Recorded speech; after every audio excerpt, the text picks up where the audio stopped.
মিয়া মানে ডাঙৰীয়া আৰু যদি মিয়া মানে ডাঙৰীয়া খোৱাত কোনো ধৰণৰ কাৰো আপত্তি হ'ব নালাগে যদি ডাঙৰীয়া কমিউনিটি হয় কোনো ডাঙৰীয়া জনগোষ্ঠী হয় আৰু সেই মিয়া হোৱাত মই ভাবো কাৰো আপত্তি হ'ব নালাগে সেই মিয়া মানে কোনো অবৈধ নাগৰিক নহয় সেই মিয়া মানে কোনো গালি নহয় সেই মিয়া মানে কোনো সন্দেহযুক্ত নহয় মাতৃভাষা মানে মাতৃৰ গৰ্ভৰ পৰা জন্ম হৈ যিটো ভাষা শিশুৱে শুনে সেইটোৱে মাতৃভাষা অসম সাহিত্য সভাৰ সভাপতি ডক্টৰ বসন্ত কুমাৰ গোস্বামী ডাঙৰীয়াই চৰ চাপৰিৰ মুছলমান তথা বংগীয় মূলৰ অসমীয়া মুছলমানৰ contribution to the greater Assamese society Asomiya ভাষা সাহিত্যৰ ক্ষেত্ৰত যি অৱদান সেই কথাখিনি তেওঁ ব্যক্ত কৰিছে আৰু হয় তেওঁ একেবাৰে সঁচা কথা কৈছে আৰু তেওঁৰ কথাখিনিক আমি গ্ৰহণ কৰিছোঁ তেখেতক ধন্যবাদ জ্ঞাপন কৰিছোঁ এই গোটেই কথাখিনি আধুনিক অসমীয়া জাতি গঠন প্ৰক্ৰিয়াৰ পটভূমিৰ ওপৰত নিৰ্ভৰ কৰে পটভূমিৰ ওপৰত নিৰ্ভৰ কৰা এটা কথা কাৰণ 1951 আগত 1872 পৰা যি 7টা সেন্সাস হৈছিল সেই সেন্সাস কেইটাত অসমীয়া ভাষাই কেতিয়াও অসমীয়া ভাষা হিচাপে লিপিবদ্ধ হোৱা সেই সেন্সাসত লিপিবদ্ধ কৰা অসমীয়া মানুহৰ সংখ্যাগৰিষ্ঠ নাছিল 1931 পিছত বহিৰাজ্যৰ পৰা প্ৰব্ৰজন কৰি অসমত নিগাজিকৈ স্থাপন কৰিব লোৱা লুইতৰ দুয়োকাহে সেই চৰ চাপৰিৰ মানুহখিনিক সেই সময়ত ৰূপকোঁৱৰ জ্যোতিপ্ৰসাদ আগৰৱালা আৰু সেই সময়ত প্ৰব্ৰজন বিৰোধী মঞ্চৰ আটাইতকৈ ডাঙৰ নেতা বৰেণ্য সাহিত্যিক অম্বিকাগিৰি ৰয় চৌধুৰীয়েও লোকপিয়লত নিজৰ ভাষাটো অসমীয়া হিচাপে অন্তৰ্ভুক্ত কৰিব লাগে বুলি আহ্বান জনাইছিলে আৰু এইটোৱেই অসমীয়া জাতি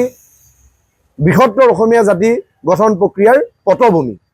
কিন্তু তাক লৈ পেলাই আজি অসমৰ যিটো নেৰেটিভ সৃষ্টি হৈ আছে যে চৰ চাপৰিৰ মানুহখিনিয়ে বঙালী ভাষাৰ প্ৰৰোচনা কৰি আছে বুলি সেই কথাটো 100% মিছা কথা কাৰণ এইটো কাৰণে মিছা কথা আমি যদি ভাষা আন্দোলনৰ সময়ত দেখো কিমান মানুহ শহীদ হৈছিল আৰু এই জনগোষ্ঠীৰ মানুহ আছিল আৰু সেই কথাটো প্ৰফুল্ল মহন্ত ডাঙৰীয়াই কেইবাগৰাকী ব্যক্তিক তেওঁ এৱাৰ্ড দিবলৈ গৈছিলে বঁটা দিবলৈ গৈছিলে শহীদ বুলি স্বীকৃতি দিছিলে মাতৃভাষা মানে মাতৃৰ গৰ্ভৰ পৰা জন্ম হৈ যিটো ভাষা শিশুৱে শুনে সেইটোৱে মাতৃভাষা কিন্তু ঐতিহাসিক পটভূমিত সেই কথাটোৰ লগত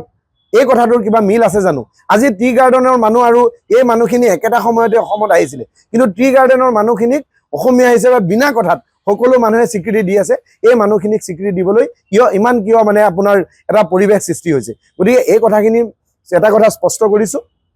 এইটো ৰাজনীতিৰ নামত এই মুছলমান মানুহখিনিক বংগীয় মূলৰ চৰ চাপৰিৰ মানুহখিনিক লৈ পেলাই যিটো ৰাজনীতি হৈ আছে এই ৰাজনীতি হ'ব নালাগে আৰু বিভিন্ন নামেৰে সময়ে সময়ে ন অসমীয়া মৈমনসিঙীয়া জ্যোতিপ্ৰসাদ আগৰৱালাই কৈছিলে হোমেন বৰগোহাঁয়ে নতুন অসমীয়া বুলি কৈছিলে আপোনাৰ লুইত পৰিয়া বুলি কৈছে আমাৰ বৰ্তমান সাহিত্য সভাৰ সভাপতিয়ে আৰু বিভিন্ন যিবোৰ নাম চলি আছে মই ভাবোঁ অসমীয়া জাতিৰ কোনটো জনগোষ্ঠীৰ সেই কথাটো অসম সাহিত্য সভাই নিৰ্ধাৰণ কৰিব লাগে আৰু যদি যিটো যোৱা 10 বছৰে মিয়া বুলি যিটো কথা কৈ আছে মিয়া সম্প্ৰদায় বা মিয়া জনগোষ্ঠীৰ হয় কিন্তু সেই মিয়া মানে কোনো অবৈধ নাগৰিক নহয় সেই মিয়া মানে কোনো গালি নহয় সেই মিয়া মানে কোনো সন্দেহযুক্ত নহয় সেই মিয়া মানে ডাঙৰীয়া আৰু যদি মিয়া মানে ডাঙৰীয়া খোৱাত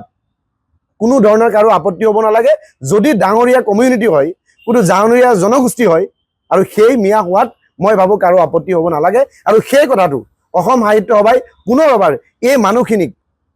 বৃহত্তৰ অসমীয়া জাতিৰ এটা অংশ বুলি আকৌ এবাৰ অসমীয়া বুলি পৰিচয় দিয়াত সগৌৰৱে পৰিচয় দিয়াত সহায় কৰিব বুলি আশা কৰিছোঁ